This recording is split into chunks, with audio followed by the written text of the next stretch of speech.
বুঝবেন আল্লাহ পাক রব্বুল আলামিন এই কথা বলে আল্লাহকে ডাকতে নিষেধ করেন নাই, যদিও তো বাহ্যিক দৃষ্টিতে এই কথা বোঝা যাইতেছে, কিন্তু কথা বুঝে থাকতে বলেন আল্লাহকে ডাকতে হবে না, আল্লাহর অনুসরণ অনুকরণ করতে হবে না।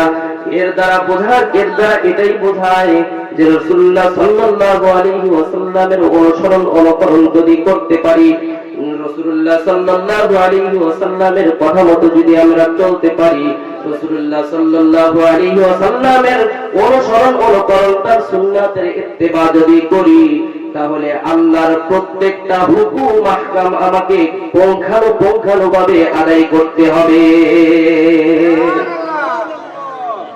আল্লাহ যে বললেন, ও নবীজি আপনি বলে দিন আপনার উম্মতদেরকে, কোন ব্যক্তি যদি আমাকে পাইতে চায় তাহলে আমার দিকে অগ্রসর হতে হবে না, আপনি রাসূলকে যেন ভালোবাসে।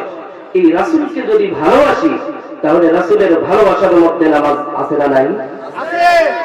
আল্লাহ নামাজ পড়তে বলছেন কি বলেন নাই? রাসূলুল্লাহ সাল্লাল্লাহু আলাইহি ওয়াসাল্লামকে যদি আমি ভালোবাসি, আল্লাহর হুকুম আদায় করা হলো কি হলো না? এর জন্য আল্লাহ বলছেন আমার রাসূলকে যদি ভালোবাসতে পারো, শুধু মুখে মুখে নয়, অন্তর দিয়ে আমার রাসূলকে ভালোবাসতে হবে। যদি অন্তর থেকে তুমি ভালোবাসতে পারো, তাহলে আমার হুকুম, আমার আহকাম, আমার ওয়াদা, সম্পূর্ণ ওয়াদার গুলো তোমাকে মানতেই হবে, মানতে হবে না? আল্লাহর রাসূলকে যদি আমি মানি, আমাকে আমার বাবা মায়ের খিদমত করতে হবে। আল্লাহর রাসূলকে যদি আমি ভালোবাসি, আমাকে নামাজ কায়েম করতে হবে। রমজান মাস আসলে আমাকে রোজা রাখতে হবে। যাকাতের সময় হলে আমাকে যাকাত দিতে হবে। হজের সময় হলে আমাকে হজ করতে হবে। এই কাজগুলো আল্লাহর রাসূলকে ভালোবাসলে করতে হবে কি হবে না? করতে হবে কি হবে না? মুসলমান ভাইরা আমার, এর জন্যই আল্লাহ পাক রব্বুল আলামিন বলেছেন যে আমাকে যদি কেউ পাইতে চাও তাহলে সর্বাগ্রে আমার মুহাম্মদকে ভালোবাসো। চিৎকার দিয়ে বলেন সুবহানাল্লাহ। মুসলমান ভাইরা আমার, আল্লাহ পাক রব্বুল আলামিন এই কথা এর জন্য বলেছেন যে মুহাম্মদ সাল্লাল্লাহু আলাইহি ওয়াসাল্লাম তার জীবদ্দশায় উম্মতের মধ্যে কোন কথা, নিজের বানোয়াটি কোন কথা কখনো কোনদিন বলেন নাই। জিবরাইল আলাইহিস সালাতু ওয়াস সালামের পক্ষ থেকে, আল্লাহর পক্ষ থেকে যতক্ষণ পর্যন্ত ওহী না আসতো, ততক্ষণ পর্যন্ত মুহাম্মদুর রাসূলুল্লাহ একটা বাক্য, কিঞ্চিত পরিমাণ শব্দ কোন উম্মতের মধ্যে বলেন নাই। মুসলমান ভাইরা আমার, মুহাম্মদুর রাসূলুল্লাহ সাল্লাল্লাহু আলাইহি ওয়াসাল্লাম পৃথিবী থেকে বিদায় নিয়ে চলে গেছেন। সাহাবায়ে কেরামকে অনুসরণ অনুকরণ করতে বলেছেন। কেন বলেছেন? আল্লাহ যেমন রাসূলকে অনুসরণ অনুকরণ করতে বলেছেন, কেন বললেন? যে প্রত্যেকটা কথা আমার কথা ছাড়া অন্য কোনো কথা রাসূল বলেন না। তেমনি রাসূল সাল্লাল্লাহু আলাইহি ওয়াসাল্লাম বলেছেন সাহাবায়ে কেরামকে অনুসরণ অনুকরণ করার জন্য। কেন বলেছেন? যে সাহাবায়ে কেরাম আমার কথা ছাড়া কখনো কোনোদিন কোনো সময় কোনো কথা বলবেন না। সাহাবায়ে কেরাম পৃথিবী থেকে বিদায় নিয়ে চলে গেছেন, বলেছেন তাবিঈনদেরকে তোমরা অনুসরণ অনুকরণ করবা। তাবিঈনরা বলেছেন তবে তাবিঈনদেরকে অনুসরণ অনুকরণ করবা। এরকম আস্তে আস্তে আস্তে আস্তে আল্লাহ রাসূল বলে গেছেন উলামায়ে কেরাম যারা নাকি আমার হাদিস কোরআন পড়তেছে, যারা নাকি আমার হাদিস কোরআনের গভীর জ্ঞান রাখতেছে, যারা নাকি বিজ্ঞানের হক্কানি আলেম, এই হক্কানি উলামায়ে কেরামের অনুসরণ অনুকরণ কিয়ামত পর্যন্ত তোমরা করবা। মৌলবী হরগিজ না গুফতা তানা গুফতা মৌলানা, মৌলবী হরগিজ না গুফতা তানা গুফতা মৌলানা, মৌলানা হরগিজ না গুফতা তানা গুফতা মুস্তাফা, মুস্তাফা হরগিজ না গুফতা তানা গুফতা জিবরাইল, জিবরাইল হরগিজ না গুফতা তানা গুফতা রব্বুল জলিল। আল্লাহু আকবার বলেন, আর জোরে বলেন আল্লাহু আকবার। মুসলমান ভাইরা আমার, বর্তমান যুগে হাদিস কোরআনের পণ্ডিত যারা রাসূলের উত্তরসূরি যারা, রাসূলের ওয়ারিস যারা, আল্লাহ রাসূল বলেছেন আল উলামা ওয়ারাসাতুল আম্বিয়া, উলামায়ে কেরাম হলো আমার ওয়ারিস। এই ওয়ারিস তো দুনিয়ার কোন জায়গার নয়, টাকা পয়সার ওয়ারিস নয়, দুনিয়ার কোন টাকা পয়সার ওয়ারিস। আল্লাহ রাসূল যে বলেছেন আল উলামা ওয়ারাসাতুল আম্বিয়া, উলামায়ে কেরাম আমার ওয়ারিস। এই ওয়ারিস যে রকম ভাবে একটা দুইটা সন্তান বাবা মারা গেলে তার বাবার সম্পদগুলো ওয়ারিস হিসাবে পায়, এই ওয়ারিস আল্লাহ রাসূল বানিয়ে গেছেন। কথা বলেন না কেন? এই ওয়ারিস বানাইছেন, এই ওয়ারিস বানান নাই। কোন ওয়ারিস? মুসলমান ভাইরা আমার, আল্লাহ রাসূল সাল্লাল্লাহু আলাইহি ওয়াসাল্লাম বলেন পৃথিবী ফানা হয়ে যাবে, কিয়ামত কায়েম হয়ে যাবে। কিয়ামতের দিন সমস্ত মানুষগুলো ইয়া নাফসি করতে থাকবে। একদল মানুষকে জাহান্নামে নিক্ষেপ করা হবে। জাহান্নামের আগুনগুলো লাফাইতে লাফাইতে লাফায়া লাফায়া চলে আসতে থাকবে। জাহান্নামের আগুনগুলোকে শিকল দিয়ে বেঁধে রাখা যাবে না। ফেরেশতাগণ আল্লাহ পাক রব্বুল আলামিনকে ডেকে বলবেন, আল্লাহ জাহান্নামের আগুনগুলোকে তো শিকল দিয়ে বেঁধে রাখা যায় না। আল্লাহ বলবে, ভালো করে শিকল দিয়ে বাঁধো। জাহান্নামের আগুনগুলোকে শিকল দ্বারা বেঁধে দেওয়া হবে। মুসলমান ভাইরা আমার, দিলটা একটু নরম করে জাহান্নামের কথাগুলো একটু শ্রবণ করেন। ও মুসলমান ভাইরা আমার, আল্লাহ পাক রব্বুল আলামিন ফেরেশতাদেরকে ডেকে বলবে, ও ফেরেশতারা, জাহান্নামের আগুনকে শিকল দ্বারা বেঁধে রাখো। জাহান্নামের আগুনকে শিকল দ্বারা বেঁধে রাখা হবে। মুসলমান ভাইরা আমার, আল্লাহ পাক রব্বুল আলামিন ওয়াদা করবেন, ফেরেশতাগণ বেঁধে রাখবেন, কিন্তু ওই শিকলগুলো ছিঁড়ে জাহান্নামের আগুনগুলো আবার লাফায়া লাফায়া চলে আসতে থাকবে। আল্লাহ পাক রব্বুল আলামিনকে ডেকে বলবে জাহান্নাম, আল্লাহ, ওগো আল্লাহ, আমার মধ্যে ওই সমস্ত মানুষগুলোকে নিক্ষেপ করো যারা নাকি তোমার হুকুম আহকামগুলো লঙ্ঘন করে চলেছে, যারা নাকি তোমার অর্ডারগুলো পালন করে নাই, যারা নাকি অশ্লীল কাজগুলো করেছে, যারা নাকি নাফরমানি কাজগুলো করেছে, ওই সমস্ত ব্যক্তিদেরকে আমার বুকের মধ্যে, আমার মধ্যে তুমি নিক্ষেপ করো। আল্লাহ পাক রব্বুল আলামিন এই লাফায়া লাফায়া চলে আসতে দেখে মুসলমান ভাইরা আবার আল্লাহ পাক রব্বুল আলামিন এক মুষ্টি পানি, এক চোল পানি জাহান্নামের দিকে নিক্ষেপ করবে। জাহান্নামের দিকে এক মুষ্টি পানি নিক্ষেপ করার সাথে সাথে, এক চোল পানি নিক্ষেপ করার সাথে সাথে কিতাবে এসেছে জাহান্নামের আগুনগুলো আবার স্থানে চলে যাবে। সুবহানাল্লাহ, একটু আস্তে বলেন। মুসলমান ভাইরা আমার, ফেরেশতাগণ ডেকে বলবে, আল্লাহ, জাহান্নামের আগুনগুলো শিকল দ্বারা বেঁধে রাখলাম, কিন্তু শিকলগুলো ছিঁড়ে লাফায়া লাফায়া জাহান্নামের আগুনগুলো চলে আসতে লাগলো। কিন্তু এক চোল পানি, কয়েক ফোঁটা পানি তুমি নিক্ষেপ করার সাথে সাথে জাহান্নামের আগুনের তেজ কমে স্থানে চলে গেল। ব্যাপারটা বুঝলাম না, এটা কিসের পানি? এটা কি দুনিয়ার কোন সাধারণ পানি, নাকি এটা জমজমের পানি, নাকি এটা আবে হায়াতের পানি, নাকি এটা হাউজে কাউসারের পানি? আল্লাহ পাক রব্বুল আলামিন ফেরেশতাদেরকে ডেকে বলবে, আমার ফেরেশতা, এটা হাউজে কাউসারের পানি নয়, এটা জমজমের পানিও নয়, এটা আবে হায়াতের পানিও নয়, এটা হলো আমার বান্দা যেই দিন দুনিয়ার মধ্যে প্রেরণ করেছিলাম, কিন্তু আমার ভয়ে তুমি জাহান্নামের ভয়ে, জাহান্নামের আগুনের ভয়ে রাত্রি বেলায় শীতের কনকনে শীতের মধ্যে লেপের মধ্যে থেকে উঠিয়া ঠান্ডা পানির দ্বারা ওযু করিয়া মুসাল্লায় দাঁড়াইয়া গেছে।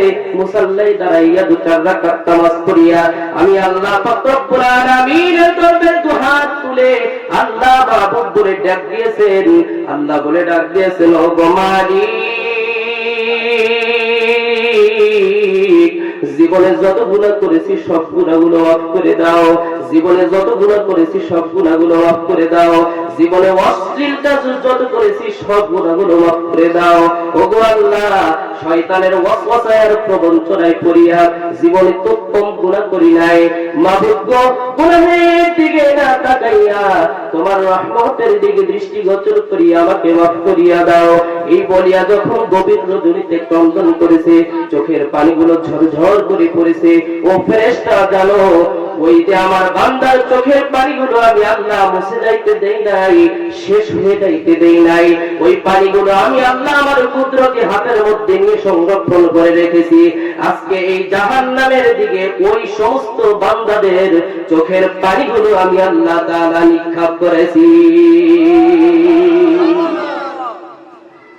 মুসলমান ভাইরা আমার, আল্লাহ পাক রব্বুল আলামিন ওই যে কঠিন কিয়ামতের দিন মানুষ ইয়া নাফসি করতে থাকবে, আল্লাহর রাসূল সাল্লাল্লাহু আলাইহি ওয়াসাল্লাম বলেন, আল্লাহ পাক রব্বুল আলামিনের কাজ যদি তোমরা করতে পারো, অনুকরণ যদি আমাকে করতে পারো, তাহলে ওই কিয়ামতের দিন জাহান্নামের আগুন তোমার জন্য হারাম হইয়া আল্লাহ পাক রব্বুল আলামিন জান্নাতুল ফেরদাউস নসিব করবে।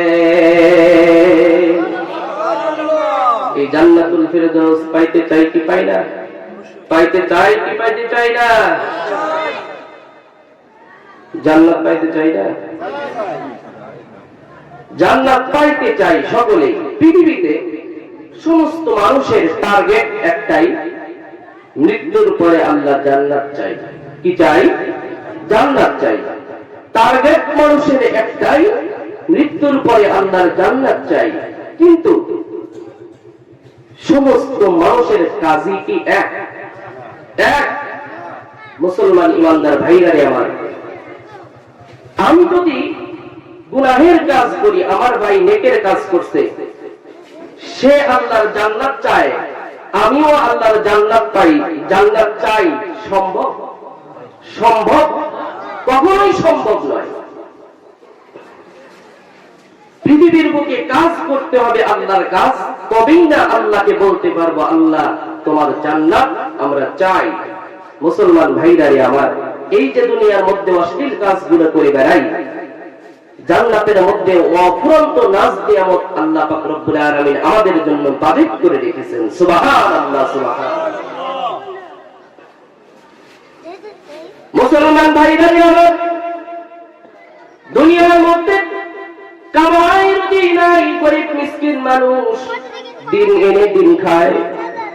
মন যদি চাই গরুর গোশত খাবো, কিন্তু পারি না কেন? 500-600 টাকা করে কেজি, 1 কেজি গোশত কেনার সামর্থ্য আমার নাই। ভালো একটা জিনিস খাবো, সেই খাওয়ার মতো সামর্থ্য আমার নাই। শুধু আফসোস আর আফসোস নিয়ে বেঁচে থাকতে হয়।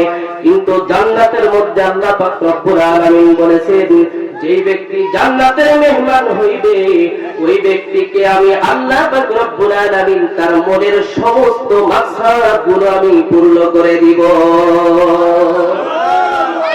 মুসলমান ভাইরা আমার, জান্নাতের মধ্যে যা চাইবে, যা কিছু চাওয়া হবে, সব কিছু আল্লাহ পাক রব্বুল আলামিন সামনে হাজির করে দিবেন।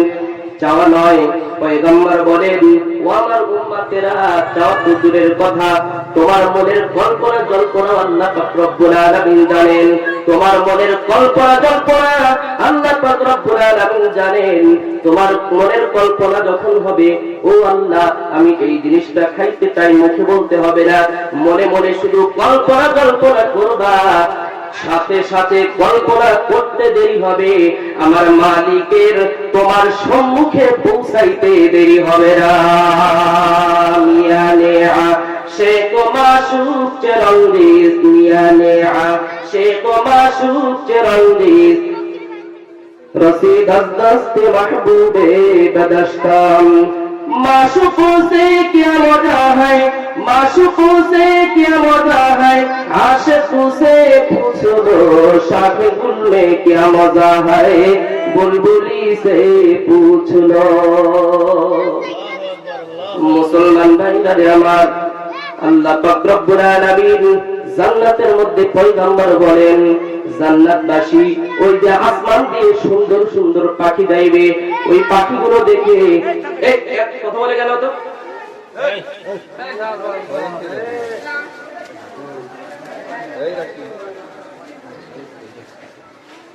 মুসলমান ভাইরা আমার, পয়গম্বর আরবি মুহাম্মদুর রাসূলুল্লাহ সাল্লাল্লাহু আলাইহি ওয়াসাল্লাম বলেন, জান্নাতি একজন জান্নাতি মেহমান আকাশের মধ্যে দিয়ে এরকম উড়ন্ত অবস্থায় পাখি যাইতে লাগবে, দেখতে খুবই সুন্দর, মনটা চাইবে আহ পাখিটা যদি পাইতাম, ধরে ভুনা ভুনা করে আত্মতৃপ্তি করে বক্ষণ করতাম।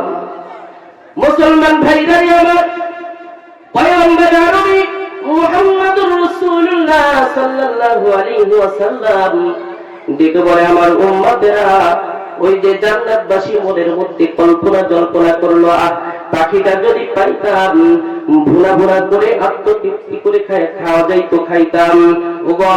ওগো আমার উম্মতেরা শোনো, ওই ব্যক্তি যখন কল্পনা জল্পনা করলো, কল্পনা জল্পনা করার সাথে সাথে আল্লাহ পাক রব্বুল আলামিন একটা ফেরেশতাকে ডেকে বলবে, আমার ফেরেশতা ওই যে পাখিটা যায় উড়ন্ত অবস্থায় পাখিটা ধরে নিয়ে আসো, আমার জান্নাতি মেহমান, আমার মেহমান, আমি হইলাম মেজবান, আর আমার জান্নাতবাসী আমার মেহমান।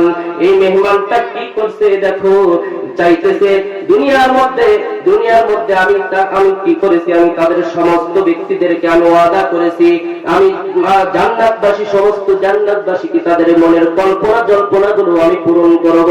জান্নাতের মধ্যে দেখো এই যে ব্যক্তিটা মন চাইতেছে, কল্পনা জল্পনা করতেছে যে পাখিটা যদি পাইতাম, ভুলে ভুলে করে খাইতাম, যাও যাও যাও এই মুহূর্তে ওই পাখিটা নিয়ে যাও, সমস্ত পাখিটা গোটা পাখিটা ভুনা ভুনা করে ওই ব্যক্তির সম্মুখে নিয়ে যাও।